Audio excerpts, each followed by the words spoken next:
warahmatullahi wabarakatuh. Perkenalkan, kami dari Prodi Tadris Matematika Institut Agama Islam Muhammadiyah Sinjai. Pada video ini, kami akan menjelaskan tentang fungsi pi dan fungsi tau.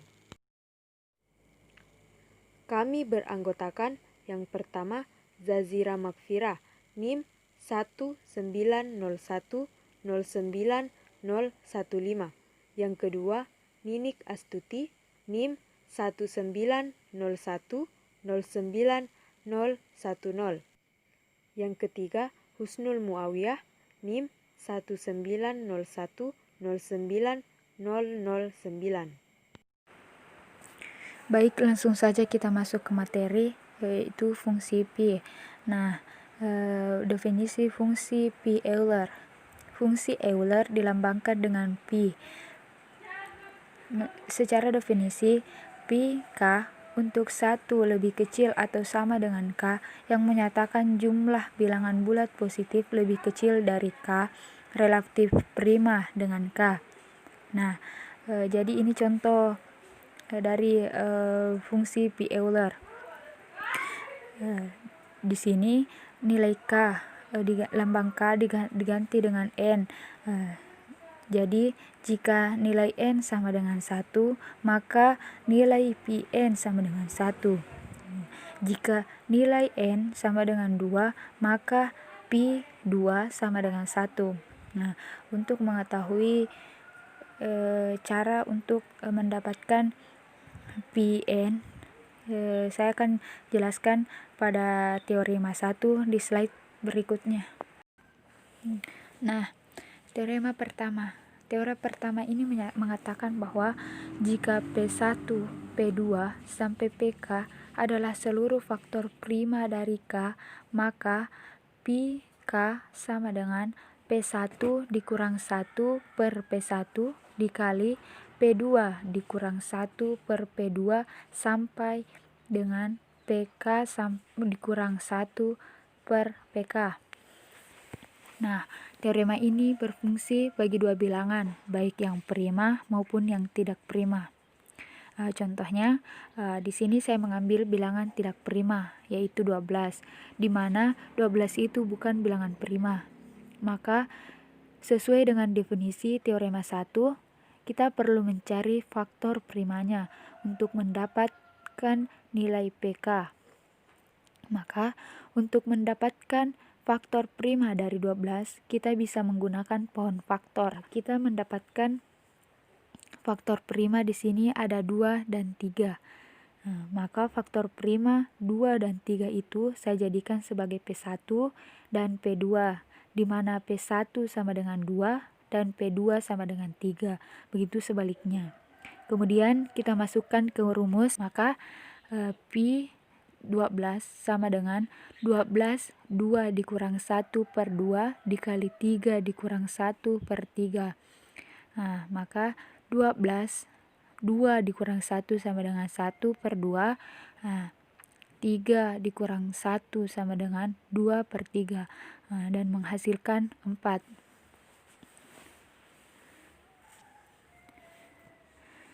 Karena di sini kita ketahui bahwa ada 4 koprima, tapi kita tidak mengetahui bilangan-bilangan apa saja. Maka untuk mengetahui nilai apa saja yang koprima dengan 12 ini, kita bisa menggunakan sistem pencoretan dengan faktor prima. Untuk membuktikan pi 12 terdapat 4 koprima atau yang relatif prima dengan 12, maka kita buktikan dengan bilangannya, yaitu 1, 2, 3 sampai dengan 12. Di mana faktor prima yang sama kita coret. Karena 12 itu faktor prima dari 2 dan 3, maka jika ada dari ke-12 bilangan ini mempunyai faktor 2 dan 3, maka kita coret. Mengapa bilangannya ada 12? Karena yang diketahui adalah pi 12, maka kita akan coret faktor dari 2 dan 3. faktor 2 dulu. 2, 4, 6, 8, 10, 12. Kemudian faktor dari 3, 6, 9, 12. Jadi kita menemukan 4 bilangan, yaitu 1, 5, 7, dan 11. Sebelumnya kita harus mengetahui bilangan koprima. Ya, koprima itu yaitu bilangan.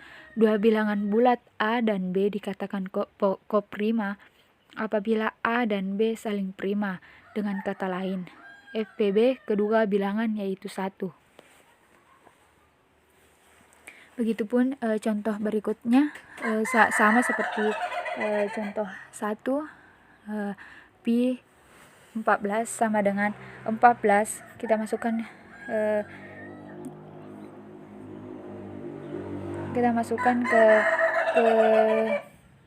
ke rumus 2 dikurang 1, 14 dikali 2 dikurang 1 per 2, 7 dikurang 1 per 7 sama dengan 6. Sama seperti cara sebelumnya. Teorema 2.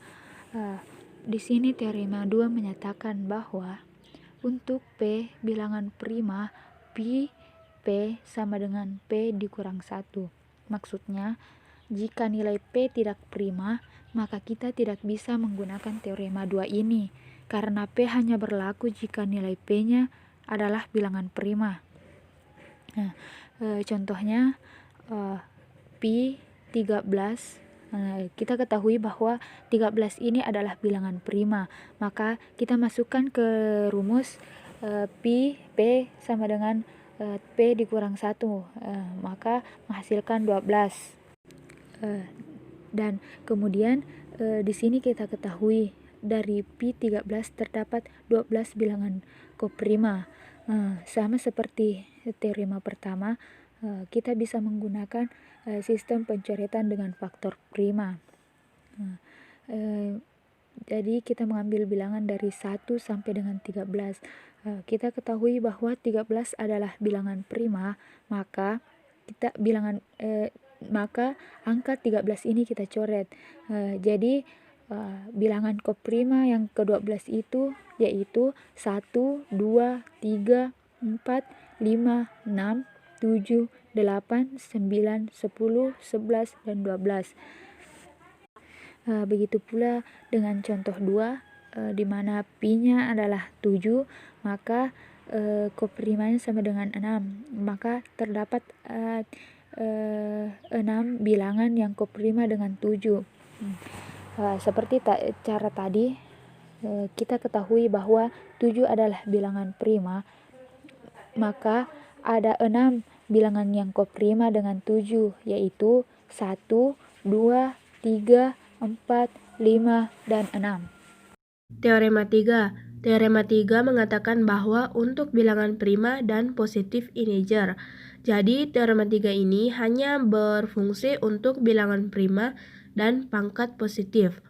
Rumusnya yaitu pi dalam kurung P pangkat A sama dengan P pangkat A dikurang P pangkat A dikurang 1. Atau dapat ditulis pi dalam kurung P pangkat A sama dengan P pangkat A dikali 1 dikurang 1 per P.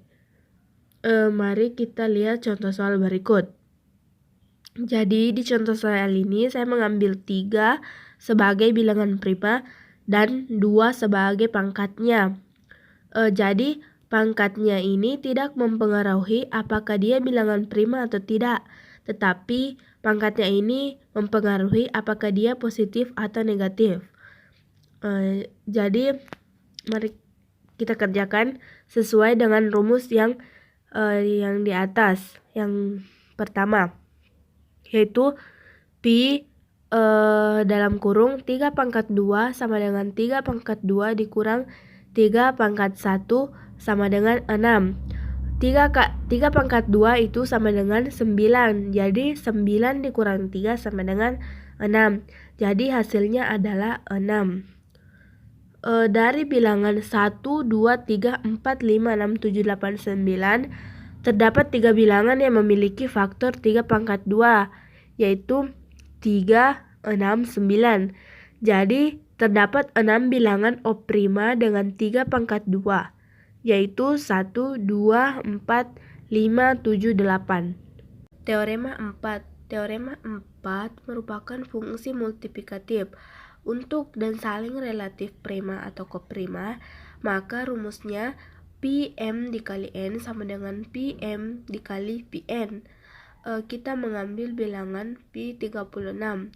Anggap dan maka kita akan memecahkan bilangan 1, 2, 3 sampai 36 dalam suatu bagan seperti di bawah ini.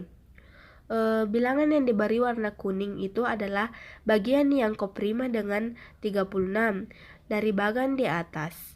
Kita tahu bahwa Pi 36 itu dari 9 dikali 4. Jadi Pi 9 sama dengan 6 dan Pi 4 sama dengan 2.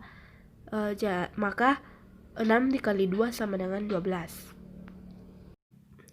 Teorema 5. Teorema 5 mengatakan bahwa untuk setiap bilangan bulat positif, A harus lebih besar dari 2, maka Pi A selalu bernilai genap. Contoh soalnya kita mengambil Pi 6, di mana Pi 6 ini bukan merupakan bilangan prima. Jadi kita dapat menggunakan rumus dari teorema pertama.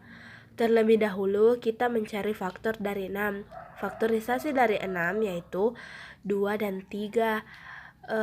Maka kita misalkan A sama dengan 6, M sama dengan 2, dan N sama dengan 3. Maka kita masukkan rumusnya. Pi 2, 3 sama dengan Pi 2 dikali Pi 3 sama dengan 1 dikali 2 sama dengan 2. Karena 6 merupakan bilangan bulat yang lebih dari 2 yang menghasilkan nilai genap, maka rumus ini terbukti. Fungsi tau. Definisi. Fungsi tau yaitu nyatakan banyaknya pembagi bulat positif dari N untuk N suatu bilangan bulat positif. Banyaknya pembagi bilangan bulat positif dari N sering dinyatakan dengan rumus yang menggunakan notasi sigma. Tau N ini dapat dirumuskan sebagai berikut. Tau N ini sama dengan sigma 1 dari banyaknya D. D ini adalah pembagi dari N. Jadi 1 dijumlahkan dengan D yaitu banyaknya pembagi dari N. Untuk N lebih atau sama dengan 1. Jadi tau N ini merupakan penjumlahan dari 1 sebanyak pembagi bilangan bulat positif dari N. Baik, kita akan lanjut pada contoh agar lebih memahami bagaimana fungsi tau itu sendiri. Contoh yang pertama, tentukan tau dari 42 dan tau dari 30. Bagian A, tau 42.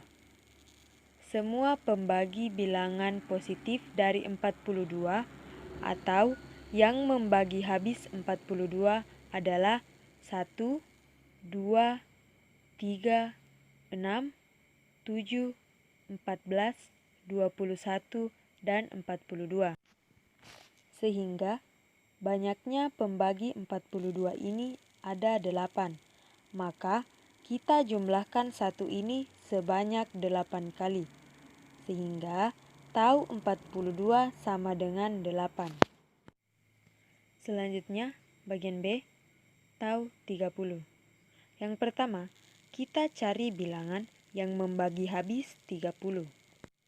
Dan ternyata ada 8 juga, yaitu 1, 2, 3, 5, 6, 10, 15, dan 30. Sehingga kita menjumlahkan 1 itu sebanyak 8 kali. Jadi tau 30 itu sama dengan 8. Berdasarkan contoh tersebut, dapat disimpulkan bahwa jika P suatu bilangan prima, pembagi bulat positifnya hanyalah 1 dan P, sehingga tau P sama dengan 2, Karena itu, jumlah D yang habis membagi 2, 1 sama dengan 1 ditambah 1 sama dengan 2 untuk setiap bilangan prima. Kemudian contoh selanjutnya, tentukan tau dari 16. 16 ini kita bisa ubah menjadi 2 berpangkat 4, di mana 2 ini merupakan bilangan prima. Untuk menyelesaikan soal ini, kita menggunakan rumus tau P berpangkat K sama dengan K ditambah 1.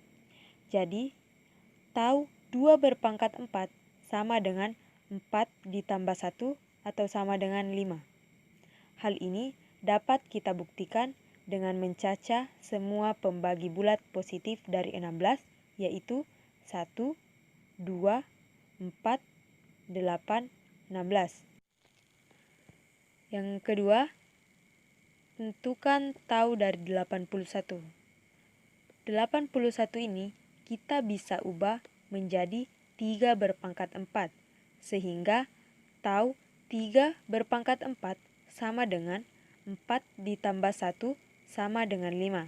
Hal ini pula dapat kita buktikan dengan mencacah semua pembagi bulat positif dari 81, yaitu 1, 3, 9, 27, dan 81. Teorema yang pertama, apabila N sama dengan P berpangkat T, Q berpangkat T dengan P dan Q bilangan prima yang berlainan dan K, T adalah bilangan bulat positif, maka tau N sama dengan tau P berpangkat T, Q berpangkat T sama dengan K ditambah 1 dikali T ditambah 1. Contoh, tentukanlah tau dari 648 dan tau dari 675. Yang pertama, tau 648 sama dengan tau 2 berpangkat 3 dikali 3 berpangkat 4 sama dengan 3 ditambah 1 dikali 4 ditambah 1 sama dengan 20. B. Tau 675 sama dengan tau 3 berpangkat 3 dikali 5 berpangkat 2 sama dengan 3 ditambah 1 dikali 2 ditambah 1 sama dengan 12. Teorema 2, apabila bentuk kanonik dari bilangan bulat positif N adalah P1 berpangkat A1, P2 berpangkat A2, P3 berpangkat A3, hingga PK berpangkat AK, maka tau N sama dengan A1 ditambah 1, A2 ditambah 1, A3 ditambah 1, hingga AK ditambah 1. Rumus tau N tersebut dapat dinyatakan dengan pi seperti pada gambar. Contoh, tentukan tau dari 2205. Penyelesaian, 2205 sama dengan 3 berpangkat 2 dikali 5 berpangkat 1 dikali 7 berpangkat 2. Sehingga tau 2205 sama dengan tau 3 berpangkat 2 dikali 5 berpangkat 1 dikali 7 berpangkat 2 sama dengan 2 ditambah 1, 1 ditambah 1, 2 ditambah 1 sama dengan 18. Baik, itulah tadi penjelasan dari kami mengenai fungsi pi dan fungsi tau. Mohon maaf apabila ada kesalahan. Sekian dan terima kasih. Wassalamualaikum warahmatullahi wabarakatuh.